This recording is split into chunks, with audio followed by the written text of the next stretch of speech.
नमस्कार, दिन भर की बड़ी खबरों में आपका स्वागत है। मैं हूं आपके साथ प्रिया सिंह। आज इस बुलेटिन में बात करेंगे स्पेशल ट्रेन पर तेज हुई सियासत की, पीएम केयर फंड पर प्रियंका के सवाल की, जानेंगे क्यों आमने सामने आए बिहार और केंद्र सरकार, और मध्य प्रदेश की सियासत में क्यों आया उबाल, और आखिर में बात अमल में I one nation one ration card योजना की। लेकिन तमाम बड़ी खबरों से पहले एक नजर सुर्खियों पर।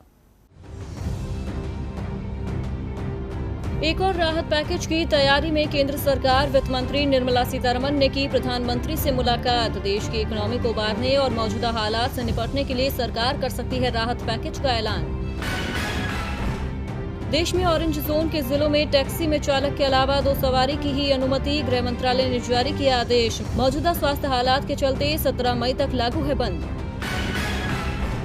छत्तीसगढ़ में ग्रीन जोन में शामिल जिलों में अल्टरनेट खुल सकते हैं बाजार। सोशल डिस्टेंसिंग के साथ मिलेगा दुकानों में सामान। छत्तीसगढ़ के आबकारी मंत्री कवासी लखमा ने दी जानकारी। सरकारी शिक्षा को बढ़ावा देने के लिए उठाया गया बड़ा कदम। देश की सभी आईआईटी, एनआईटी और सेंट्रल यूनिवर्सिटी में भी खोले जाएंगे केंद्रीय विद्यालय। वैश्विक ब्रोकरेज हाउस बार्कलेज की रिपोर्ट, साल 2020 में भारत की जीडीपी गिरकर हो जाएगी 0%। बार्कलेज का 2021 के लिए है 0.8% की वृद्धि का अनुमान। सुर्खियों के बाद अब बात आज की सबसे बड़ी खबर की। देश में जारी पूर्णबंदी के बाद से दूसरे राज्यों में फंसे लोग अपने घर जाने के लिए सरकार से गुहार लगा रहे थे। विपक्ष भी केंद्र सरकार की बद इंतजामी को लेकर सवाल उठा रहा था। लेकिन जब सरकार की नींद खुली तो कामगारों को घर वापसी की इजाजत दी गई, साथ ही स्पेशल ट्रेन भी शुरू की गई। लेकिन जब इस ट्रेन के किराए की बात सामने आई तो एक बार फिर सियासत तेज हो गई। राज्य सरकार ने केंद्र को घेरना शुरू कर दिया। तो आज इसी मुद्दे पर चर्चा के लिए हमारे साथ स्टूडियो में मौजूद हैं राजीव जी। लेकिन उससे पहले इस रिपोर्ट में देखिए क्या है पूरा मामला।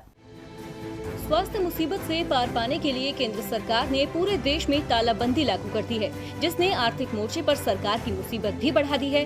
वहीं कामकाज ठप होने से राज्य सरकार भी वित्तीय परेशानी से जूझ रही है। काफी वक्त से राज्य सरकारें केंद्र की नरेंद्र मोदी सरकार से भी वित्तीय पैकेज की मांग कर रही हैं, लेकिन सरकार ने राज्यों की मदद करने की बजाय उन पर और आर्थिक भार डाल दिया है। जी हाँ, दरअसल सरकार ने हाल ही में देश के कई राज्यों में फंसे प्रवासी कामगारों, छात्रों और पर्यटकों के लिए विशेष ट्रेनों को हरी झंडी दी है। देश के चुनिंदा रूट पर ट्रेनें चलाई जा रही हैं। इसके अलावा ट्रेन में खाने पीने के सामान भी फ्री दिए जा रहे हैं। लेकिन जब सवाल उठा कि रेलवे की ओर से किए जा रहे इस खर्च के पैसे कौन देगा, तो इसके जवाब में रेलवे ने बताया कि किराया संबंधित राज्य सरकारों से लिया जाएगा। केंद्र के इस फैसले पर अब सियासत तेज होती नजर आ रही है। छत्तीसगढ़ के मुख्यमंत्री भूपेश बघेल ने भी इस मामले पर प्रतिक्रिया दी है। भूपेश बघेल ने कहा कि कामगारों के लिए ट्रेन चलाने के लिए केंद्र सरकार को राज्यों से पैसा नहीं लेना चाहिए, ये हास्यास्पद है। उन्होंने कहा कि बेहतर रोजी के लिए लोग बाहर जाते हैं, यहाँ से कई राज्यों में कामगार जाते हैं। उनके आने के लिए हमने केंद्र से ट्रेन चलाने के लिए बात की थी। कोटा में फंसे राज्य के छात्र बस से आए, उन्हें 2 दिन का वक्त लगा और कठिनाई भी हुई, इसीलिए हमने ट्रेन चलाने की अपील की थी। ट्रेन भारत सरकार की है और कामगारों को लाने के लिए राज्य सरकार से केंद्र पैसा ले, ये गलत है। केंद्र को इसमें सहायता देनी चाहिए। आपको बता दें कि रेलवे की ओर से दी गई जानकारी के मुताबिक किराए में स्लीपर क्लास के टिकट की पूरी कीमत रेलवे की किराए सूची के अनुसार लिया जा रहा है। साथ ही 30 रुपए का सुपर फास्ट शुल्क और प्रति यात्री भोजन के अलावा पानी के लिए 20 रुपए शामिल होंगे। इसका भुगतान राज्य सरकारें करेंगी। ऐसे में अब परेशानी झेल रहे राज्यों पर आर्थिक भार डालने को लेकर केंद्र सरकार क्या जवाब देती है, ये देखना होगा। अब रुक करते हैं राजीव जी का। राजीव जी, स्पेशल ट्रेन को लेकर जहां सियासत तेज हो रही है तो वहीं घर से दूर कामगारों के चेहरे खुशी से खिल गए हैं। लेकिन उनके सामने कई सवाल भी हैं कि सरकार की तरफ से शुरू इस ट्रेन में कौन कौन सफर करेगा और कौन नहीं। आप इसे किस तरह से देखते हैं? जी प्रिया, ये एक अहम सवाल है कि आखिर स्पेशल ट्रेन की सुविधा का फायदा प्रवासी मजदूर कैसे उठा पाएंगे, क्योंकि जब से स्पेशल श्रमिक ट्रेन चलाने की घोषणा हुई है तब से अलग अलग राज्यों में फंसे हुए लोगों के बीच अफरा तफरी का माहौल है। किसी के पास कोई आधिकारिक जानकारी नहीं है और न ही कोई कुछ बताने के लिए तैयार है। रेलवे का फोन कोई उठा नहीं रहा है और न ही कोई जवाब देने वाला है। ऐसे में आखिर प्रवासी मजदूर करें तो क्या करें। लेकिन इस बारे में जब उत्तर रेलवे के पीआरओ से पूछताछ की गई तो उन्होंने बताया कि स्पेशल श्रमिक ट्रेनों में केवल वो लोग ही सफर कर सकेंगे जिसे राज्य सरकार इजाजत देगी। इसके लिए न तो रेलवे की टिकट खिड़की खुलेगी और न ही इन ट्रेनों के लिए किसी तरह की बुकिंग होगी। जिला प्रशासन जिन लोगों का नाम तय करेगा वही लोग इस ट्रेन में सफर कर पाएंगे। जिला प्रशासन की अनुमति पत्र यदि आपके पास नहीं है तो रेलवे के अधिकारी आपको ट्रेन के अंदर और स्टेशन के अंदर खासकर जाने नहीं देंगे। इसलिए अगर आप भी इस ट्रेन के जरिए अपने गृह राज्य जाना चाहते हैं तो आपको न तो रेलवे की वेबसाइट खंगालने की जरूरत है और न ही टिकट बुक करने की आपको जरूरत पड़ेगी। आपको तो बस जिला प्रशासन से संपर्क करना होगा, बाकी व्यवस्था जिला प्रशासन खुद करेगा और उसके बाद स्वास्थ्य प्रोटोकॉल को ध्यान में रखकर राज्य सरकार आपको गृह राज्य तक पहुंचाएगी। तो ये तो एक पूरी प्रोसेस है, पूरी प्रक्रिया है जिस आधार पर प्रवासी मजदूर अपने अपने घर जा पाएंगे। लेकिन इसके लिए अब राज्यों और केंद्र सरकार के बीच सियासत भी शुरू हो गई है। लेकिन सरकारों को सबसे पहले फंसे हुए लोगों को अपने अपने राज्य में वापस बुलाने पर ध्यान देना चाहिए और साथ ही सबके स्वास्थ्य के हालात पर पूरी गंभीरता से नजर रखनी चाहिए ताकि बिना किसी परेशानी के जो जहां जाना चाहते हैं वो वहां तक अपने गृह राज्य तक पहुंच जाएं। बहुत बहुत धन्यवाद राजीव जी तमाम जानकारी के लिए। अब बढ़ते हैं अपनी अगली खबर की ओर। मौजूदा मुसीबत के चलते देश की अर्थव्यवस्था बेपटरी हो गई है, लिहाजा सरकार ने पीएम केयर फंड का गठन किया, लेकिन इसकी पारदर्शिता हमेशा कटघरे में खड़ी रही। अब कांग्रेस महासचिव प्रियंका गांधी ने पीएम केयर फंड को लेकर सवाल खड़े किए हैं। क्या कुछ कहा प्रियंका ने, इस रिपोर्ट में देखिए। प्रधानमंत्री केयर फंड के गठन का मकसद है मौजूदा मुसीबत के समय देश हित में फंड इकट्ठा करना, जिसका इस्तेमाल मौजूदा परेशानी के वक्त किया जा सके। भदोही से एक खबर सामने आई कि सरकारी महकमा पीएम केयर फंड के लिए लोगों से 100 रुपए फंड जुटा रहा है, जिस पर कांग्रेस महासचिव प्रियंका गांधी यूपी सरकार को सुझाव देती नजर आ रही हैं। उन्होंने ट्वीट किया, एक सुझाव, जब जनता त्राहिमाम कर रही है, राशन पानी नकदी की किल्लत है और सरकारी महकमा सबसे 100 रुपए पीएम केयर्स के लिए वसूल रहा है, तब हर नजरिए से उचित रहेगा कि पीएम केयर की सरकारी ऑडिट भी हो। ऐसा पहली बार नहीं है जब विपक्ष ने पीएम केयर्स फंड को लेकर सवाल खड़े किए हों। विपक्ष के सवाल सही भी हैं। जब जनता पीएम केयर फंड में पैसे दे रही है तो उसका हिसाब होना भी चाहिए। इसके अलावा प्रियंका ने एक ट्वीट के जरिए केंद्र सरकार पर भी सवाल उठाए हैं। उन्होंने लिखा, देश से भाग चुके लोगों के 68,000 करोड़ रुपए माफ हुए, उसका भी हिसाब होना चाहिए। मुश्किल घड़ी में सरकार के सामने पारदर्शिता महत्वपूर्ण है, इसमें दोनों जनता और सरकार की भलाई है। प्रियंका गांधी सरकार से हिसाब तो मांग रही हैं, लेकिन सरकार हिसाब कब देगी ये तो आने वाला वक्त ही बताएगा, क्योंकि जनता को ये जानने का पूरा हक है कि देश के पैसे का इस्तेमाल आखिर कहाँ हो रहा है। यानी पीएम केयर फंड को लेकर जहां प्रियंका गांधी केंद्र सरकार से सवाल कर फंड का हिसाब मांग रही हैं, तो वहीं अब सवाल उत्तर प्रदेश की योगी सरकार पर भी उठने वाले हैं, क्योंकि मौजूदा हालात में उत्तर प्रदेश सरकार का जो खजाना खाली हो रहा है उसे भरने के लिए अब जनता की जेब पर भार बढ़ने वाला है। क्या है पूरा मामला, इस रिपोर्ट में देखिए। देश के स्वास्थ्य हालात दिन ब दिन खराब होते जा रहे हैं और बढ़ती पूर्णबंदी के साथ सरकार की परेशानियां और गहराती जा रही हैं। केंद्र हो या राज्य सरकारें, दोनों के सामने ही अर्थव्यवस्था की चुनौती खड़ी हो गई है। उत्तर प्रदेश में भी अर्थव्यवस्था पटरी से उतरती नजर आ रही है। वित्तीय वर्ष 2020 से 21 के पहले महीने में ही वित्त विभाग के राजस्व में भारी गिरावट आई है। सरकार वार्षिक लक्ष्य का सिर्फ 1.2% राजस्व हासिल कर पाई है, जिससे यूपी सरकार के सामने परेशानियां खड़ी हो गई हैं। सरकार अब अतिरिक्त संसाधन जुटाने की कोशिश में लगी हुई है। गैर जरूरी खर्च में कटौती के अलावा वित्त विभाग पेट्रोल डीजल पर वैट बढ़ाने को लेकर भी विचार कर रहा है। वित्त मंत्री सुरेश खन्ना का कहना है कि मौजूदा हालात की वजह से राज्य को भारी नुकसान हुआ। नुकसान के बावजूद सरकार वेलफेयर के काम करती रहेगी। सरकार की तरफ से मंत्रियों और विधायकों के वेतन में 30% की कटौती की गई है। इसके साथ ही विधायक निधि 1 वर्ष के लिए स्थगित कर दी गई है। राज्य सरकार द्वारा राजस्व प्राप्तियों में आई कमी को देखते हुए अतिरिक्त संसाधन जुटाने के लिए प्रयास किए जा रहे हैं। योगी सरकार के सामने परेशानी बड़ी है। ऐसे में अब देखना दिलचस्प होगा कि सरकार अर्थव्यवस्था को पटरी पर लाने के लिए क्या कदम उठाती है। पेट्रोल डीजल की कीमतें बढ़ाकर जनता पर महंगाई का बोझ बढ़ाती है या कोई दूसरे ठोस कदम उठाती है। वाकई अब योगी सरकार जनता की मुसीबत बढ़ाती है या फिर कोई और कदम उठाती है, ये देखना होगा। वहीं देखने लायक तो फिलहाल बिहार की सियासत भी है, जहां विधानसभा चुनाव की सुगबुगाहट के बीच सियासी माहौल गर्माता जा रहा है। मौजूदा हालात को लेकर विपक्ष पहले ही नीतीश सरकार को घेर रहा है, तो वहीं अब राशन कार्ड से जुड़ी लिस्ट ने भी केंद्र और राज्य सरकार को आमने सामने ला दिया है, जिससे बीजेपी और जेडीयू में फिर से तल्खियां बढ़ती नजर आ रही हैं। बिहार में बीजेपी और जेडीयू में कई मुद्दों को लेकर एक राय नहीं होती, जिसके चलते अक्सर केंद्र और नीतीश सरकार आमने सामने आती रही है। मगर पार्टी आलाकमान ने आपसी तकरार की हर खबर को हमेशा खारिज किया है।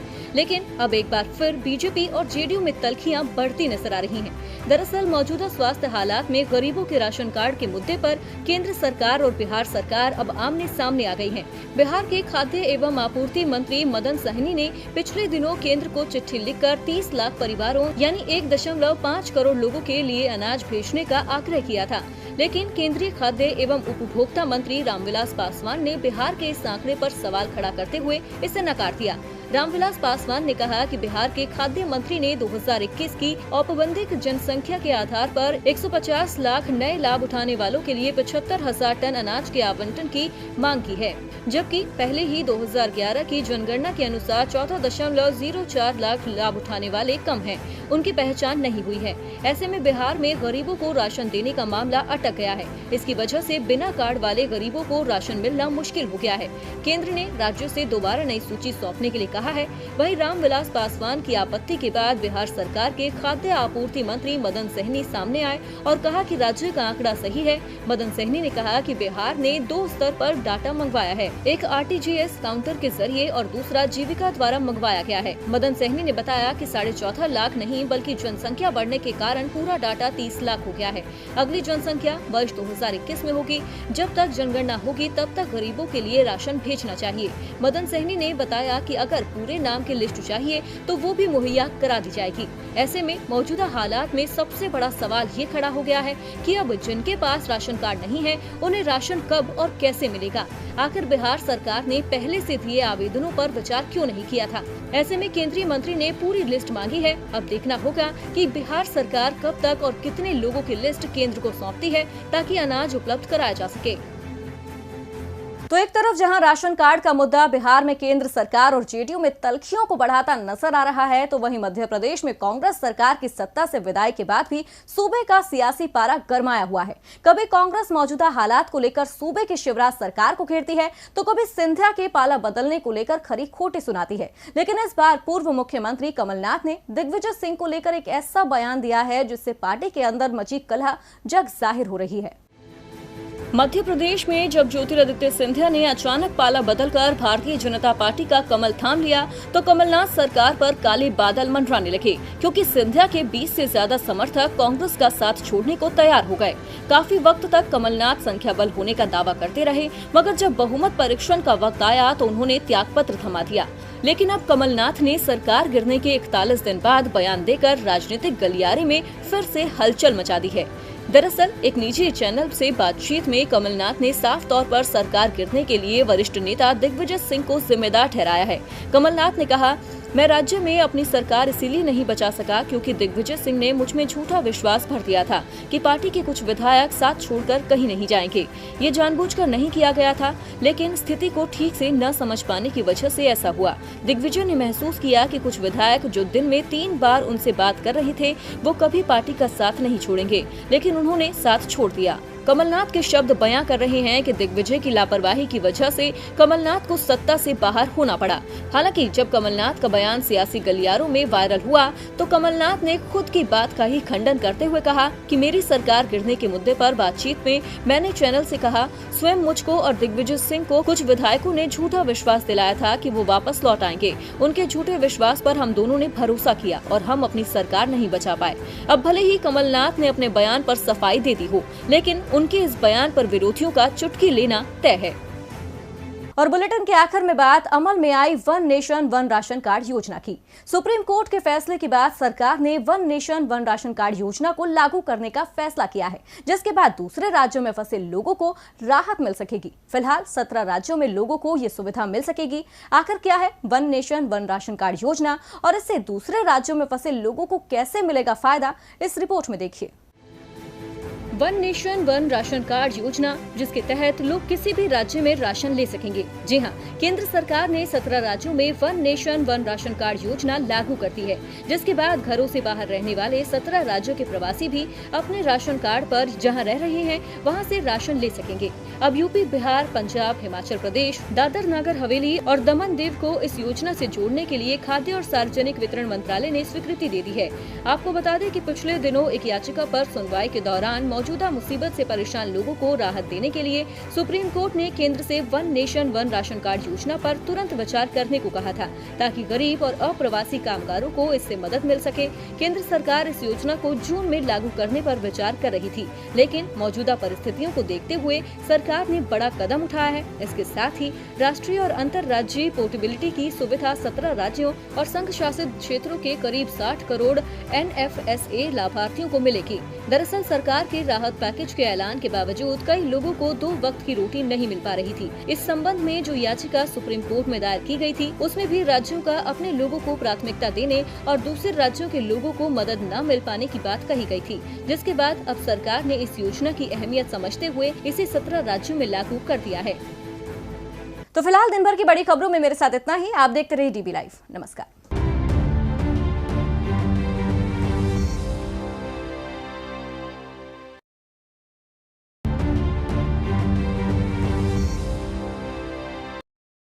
नमस्कार, स्वागत है आपका हमारे स्पेशल बुलेटिन कोरोना को कोरोना में। मैं हूं आपके साथ प्रिया सिंह। इस बुलेटिन में हम रोजाना आपको कोरोना से जुड़ी महत्वपूर्ण जानकारियां देते हैं, तो इसी सिलसिले को आगे बढ़ाते हुए सबसे पहले दिखाते हैं कोरोना से जुड़ी सुर्खियां। दिल्ली के कापासेहड़ा में कोरोना वायरस का मिला एक बड़ा हॉटस्पॉट। एक इलाके में 41 संक्रमित मिलने से स्वास्थ्य विभाग के उड़े होश। CRPF के पूर्वी दिल्ली में तैनात एक बटालियन के 68 और जवान कोरोना संक्रमित, संख्या बढ़कर 122 हुई। लॉकडाउन में केंद्र सरकार ने 193 पाकिस्तानियों को लौटने की दी इजाजत, राज्यों को मदद करने के लिए कहा।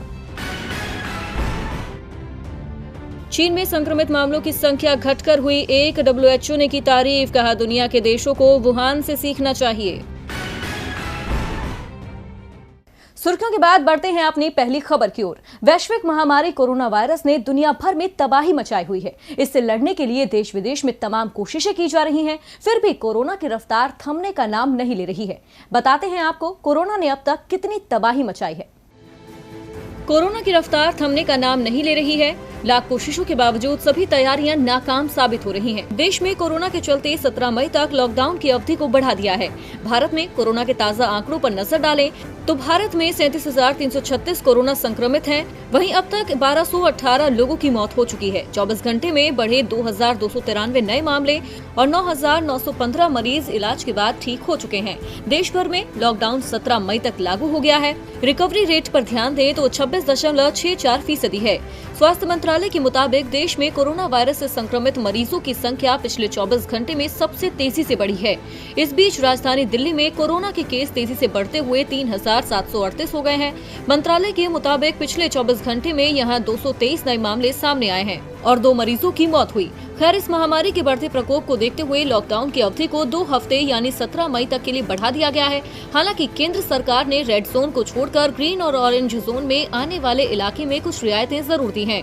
वहीं अगर दुनिया के आंकड़ों पर गौर करें तो दुनिया भर में कोरोना के 34,21,000 के पार केस पहुंच चुके हैं। 2,40,000 से ज्यादा लोग जान गंवा चुके हैं। 10,92,000 मरीज कोरोना से ठीक हो चुके हैं। अमेरिका में सबसे ज्यादा 11,31,000 कोरोना के मरीज हैं। अमेरिका में 65,000 से ज्यादा लोग जान गंवा चुके हैं। स्पेन में कोरोना के मामले 2,45,000 हैं, जबकि 25,000 से ज्यादा लोगों की मौत हो चुकी है। इटली में 2,07,000 से ज्यादा कोरोना संक्रमण के मामले हैं। इटली में 28,000 से ज्यादा लोगों की मौत हुई है। कोरोना वायरस महामारी से संक्रमित लोगों के आंकड़े दुनिया भर में लगातार बढ़ते जा रहे हैं। ऐसे में जरूरत है लोगों को सतर्क और जागरूक रहने की, ताकि इस बीमारी को जल्द से जल्द टाला जा सके। कोरोना वायरस लोगों के लिए काल बनकर आया है, जो लोगों की जिंदगियां निगल रहा है। कोरोना वायरस का इलाज तभी मुमकिन है जब समय रहते इसके शुरुआती लक्षणों का पता चल सके। अमेरिका की प्रमुख स्वास्थ्य एजेंसी ने कोरोना के 2 नए लक्षण के बारे में जानकारी दी है। कोरोना वायरस पूरी दुनिया में बड़ी रफ्तार से भयानक स्थिति में बदलता जा रहा है।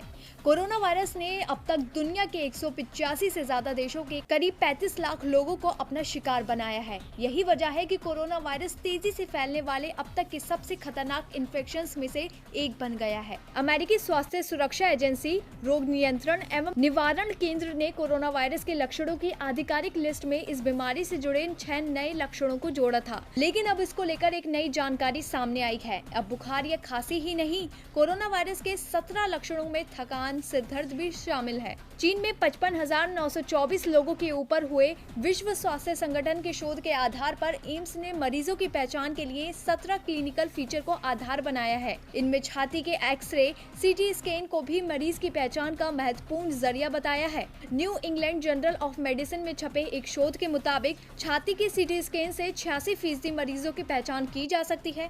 इसके अलावा 56% लोगों में छाती के एक्सरे से संदिग्ध कोरोना मरीज की पहचान की जा सकती है। एम्स ने अपने मरीजों की पहचान के लिए क्लिनिकल फीचर में इन्हें शामिल किया है। वहीं 5% से कम लोगों में चक्कर आना या उल्टी, नाक बंद होना, दस्त, बलगम में खून, आंखों में जलन या सूजन या फिर फेफड़ों में पानी भरना जैसे लक्षण भी देखे गए हैं। कोरोना के प्रमुख लक्षण: 87.9% लोगों में बुखार, 67.7% लोगों में सूखी खांसी, 38.1% लोगों में थकान, 33.4% लोगों में बलगम आना, 18.6% को सांस में दिक्कत, 13.9% को गले में खराश, 13.6% को सिर दर्द, 14.8% को जोड़ों में दर्द, 11.4% को ठंड लगना, 6% लोग गंभीर बीमार हुए, 14% लोगों में संक्रमण के गंभीर लक्षण देखे गए, 80% लोगों में संक्रमण के मामूली लक्षण दिखे। आपको बता दें, एम्स मेडिसिन विभाग के प्रोफेसर ने बताया है कि हाल ही में थकान और सिरदर्द के साथ स्वाद या गंध की पहचान में कमी आना भी नए लक्षणों में हाल ही में शामिल किया गया है। यानी कोरोना जिस तरह अपने पैर पसारता जा रहा है, उससे डटकर लड़ने की जरूरत है और इसके लिए सबसे जरूरी है कि कोरोना के लक्षण को समय रहते पहचानें और डॉक्टर से तुरंत सलाह लें। कोरोना के इन्हीं लक्षणों की पहचान कर कोरोना वायरस के खिलाफ जंग में कई दवाओं के परीक्षण किए जा रहे हैं, जिससे कोरोना का इलाज हो सके। इस कड़ी में एंटीवायरल दवा रेमडेसिवियर काफी अहम हो गई है। इस दवा के क्लिनिकल ट्रायल के तीसरे फेज में सकारात्मक परिणाम आने के बाद अमेरिका समेत दुनिया की निगाहें अब इस दवा पर टिकी हैं। जी हाँ, रेमडेसिवियर दवा पर कई देशों का भरोसा बढ़ा है और इसकी वजह है इसका 3 क्लिनिकल ट्रायल में पास होना। अमेरिका ने कोरोना से पैदा हुई आपातकालीन स्थिति में रेमडेसिवियर दवा का उपयोग करने की स्वीकृति दे दी है। वहीं जापान ने भी रेमडेसिवियर के लिए एक अप्रूवल शुरू कर दिया है। अब तक अमेरिकी राष्ट्रपति डोनाल्ड ट्रंप कोरोना संक्रमण के इलाज के लिए मलेरिया की दवा हाइड्रोक्सीक्लोरोक्विन के सबसे असरदार होने का दावा कर रहे थे। रेमडेसिवियर दवा से जुड़ी जरूरी बातें: अमेरिका की फार्मास्यूटिकल कंपनी ने बनाई है दवा। गिलियड साइंस इबोला वायरस के उपचार के लिए बनाई गई थी दवा। रेमडेसिवियर दवा का ट्रायल कोरोना मरीजों पर हुआ। ट्रायल में करीब 50% मरीजों की हालत सुधरी। औसतन 11 दिन में ठीक हो रहे हैं कोरोना के मरीज। आपको बता दें, इबोला वायरस के खिलाफ सबसे पहले टेस्ट किए गए इस एंटीवायरल दवा को एक्सपर्ट पॉजिटिव तरीके से देख रहे हैं। इस साल फरवरी में US national institute of allergy and infection disease ने ये घोषणा की थी कि दवा को कोविड-19 के खिलाफ जांच के लिए टेस्ट किया जा रहा है। इस दवा ने सार्स और मर्स जैसे वायरस के खिलाफ एनिमल टेस्टिंग में बेहतर परिणाम दिए थे। भले ही इससे फायदा हो रहा हो, लेकिन इससे होने वाले साइड इफेक्ट्स पर भी रिसर्च की जरूरत है। इससे पहले जॉन हॉपकिंस यूनिवर्सिटी के मुताबिक गंभीर रूप से बीमार लोगों के लिए इसका इस्तेमाल काफी फायदेमंद साबित हो रहा है। हालांकि इस दवा का पहले चीन में गंभीर रूप से बीमार मरीजों पर इस्तेमाल हुआ था, जिसका कोई प्रभाव नहीं पड़ा। अब इसका नया ट्रायल अमेरिका के national institute of allergy and infection disease यानी NIAID की तरफ से किया गया है। वहीं जापान में इसके इस्तेमाल की इजाजत में 1 सप्ताह का वक्त लग सकता है। जापान ने यह कदम अमेरिकी नियामकों द्वारा कोविड-19 रोगियों में आपातकालीन उपयोग के लिए दवा को मंजूरी देने के बाद उठाया है। अगर इसे उपयोग के लिए मंजूरी दे दी जाती है तो रेमडेसिवियर जापान में उपलब्ध पहली कोविड-19 उपचार दवा होगी। देश दुनिया में कोरोना के मरीजों की संख्या जिस तरह तेजी के साथ बढ़ती जा रही है, वैसे ही इससे जान बचाने के उपायों पर काम किया जा रहा है। लेकिन जब ये कोशिशें ही जानलेवा बन जाएं, तो फिर क्या? जी हां, अपनी इस रिपोर्ट में आपको बताएंगे कि बीमारी से लड़ने में प्रतिरक्षा प्रणाली की मात्रा अगर ज्यादा हो जाए तो वो कैसे जानलेवा हो सकती है। जैसे ही शरीर में कोरोना वायरस संक्रमण बढ़ता है, वायरस की संक्रमित कोशिकाओं की मात्रा बहुत अधिक नहीं होती है, लेकिन कुछ लोगों में प्रतिरक्षा प्रणाली अधिक मात्रा में चली जाती है, जिससे वो बड़ी मात्रा में छोटे प्रोटीन साइटोकाइन को भेजती है, जो इन्फ्लेमेशन को पैदा करता है। वैज्ञानिक अध्ययन से खुलासा हुआ है कि कोरोना संक्रमण के खिलाफ काम करने वाले साइटोकाइन प्रोटीन बाद में शरीर की प्रतिरोधक क्षमता यानी इम्यूनिटी के लिए खतरा साबित होता है। साइटोकाइन की ज्यादा मात्रा से मरीज की मौत हो सकती है, खासकर जिन्हें फ्लू जैसी बीमारी है। इसीलिए कुछ लोगों में कोरोना वायरस के लक्षण मामूली दिखते हैं, तो कुछ लोगों में ये गंभीर रूप ले लेते हैं। चीन के आर्मी मेडिकल यूनिवर्सिटी के वैज्ञानिकों के अनुसार कोरोना मरीजों की इम्यून सिस्टम की कोशिकाएं घटने से रोग प्रतिरोधक क्षमता कमजोर होती है और व्यक्ति की हालत गंभीर हो जाती है। जनरल फ्रंटियर इन इम्यूनोलॉजी में प्रकाशित अध्ययन के मुताबिक शरीर में टी सेल्स सफेद रक्त कोशिकाओं जैसी होती हैं। इसकी कमी से इम्यून सिस्टम प्रभावित होता है। साइटोकाइन प्रोटीन संक्रमण के खिलाफ काम करता है। ये प्रोटीन ज्यादा बढ़ने पर रोग स्वस्थ कोशिकाओं को नुकसान पहुंचाने लगता है। वैज्ञानिक भाषा में इसे साइटोकाइन स्टॉर्म कहते हैं। वैज्ञानिकों का मानना है कि कोरोना सीधे टी कोशिका पर हमला नहीं करता है, वो साइटोकाइन के उत्सर्जन पर जोर देता है, जिससे टी सेल्स अपने आप खत्म होने लगती हैं। इससे प्रतिरोधक क्षमता कमजोर होती है। वैज्ञानिकों का दावा है कि इलाज के दौरान डॉक्टरों को टी सेल कोशिका पर भी ध्यान देना चाहिए, जैसा अभी तक नहीं हो रहा है, और श्वास प्रणाली के इलाज पर जोर दिया जा रहा है। ये कोशिका शुरुआती स्तर पर वायरल संक्रमण के खिलाफ काम करती है। खास बात यह है कि इस वक्त एंटीबॉडीज भी नहीं बनी होती है। 522 मरीजों पर किए गए अध्ययन के मुताबिक टी कोशिका के जरिए रोग की गंभीरता का पता लगाया जा सकता है। इससे नई दवा भी बनाने में मदद मिलेगी, जो टी कोशिका की संख्या बढ़ाने के साथ उसकी कार्यक्षमता भी बढ़ाएगी। पूरी दुनिया कोरोना के संकट से जूझ रही है। देश विदेश की सरकारें, बड़े से बड़े वैज्ञानिक और डॉक्टर इस संक्रमण से निपटने के लिए दिन रात कोशिशों में लगे हैं। जहां कोरोना के इन्फेक्शन को रोकने के लिए वैक्सीन बनाने का काम बड़ी ही तेजी से चल रहा है, तो वहीं इसकी चोरी का एक हाई प्रोफाइल तरीका अपनाया जा रहा है। क्या है ये पूरा माजरा, इस रिपोर्ट में देखिए। पूरी दुनिया में एक साथ 70 वैक्सीन पर रिसर्च चल रहा है, ताकि जल्द से जल्द इस महामारी पर काबू पाया जा सके। आज कोरोना की वैक्सीन से जरूरी इस दुनिया में कोई चीज नहीं है, लेकिन दूर किसी कोने में बैठे शातिर हैकर्स कंप्यूटर से डाटा चुराने की जुगत में लगे हैं। जी हाँ, खबर आई है कि हैकर्स ब्रिटेन और अमेरिका के रिसर्च लैब की साइबर जासूसी कर रहे हैं। ये साइबर क्रिमिनल्स लैब से वैक्सीन से जुड़ी जानकारी चुराने की कोशिश में हैं। वैक्सीन डेवलप करने की पूरी प्रक्रिया में अमेरिका की सरकारी एजेंसी FBI ने जैसे ही इस साइबर अटैक की जानकारी दी, वैसे ही वैक्सीन से जुड़े डेटा की सुरक्षा शुरू हो गई।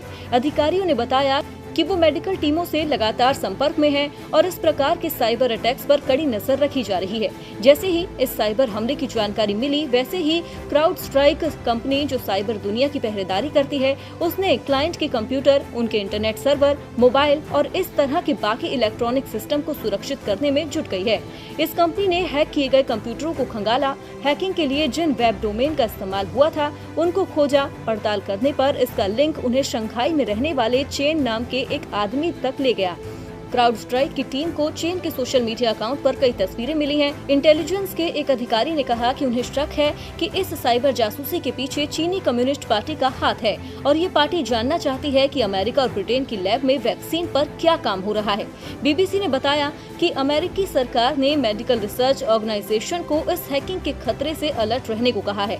हालांकि अभी तक ये पता नहीं चला है कि हैकर्स वैक्सीन से जुड़े किसी डेटा की चोरी करने में कामयाब हुए हैं या नहीं। तो फिलहाल इस बुलेटिन में मेरे साथ इतना ही। आप अपना और अपने परिवार का ख्याल रखें और देखते रहिए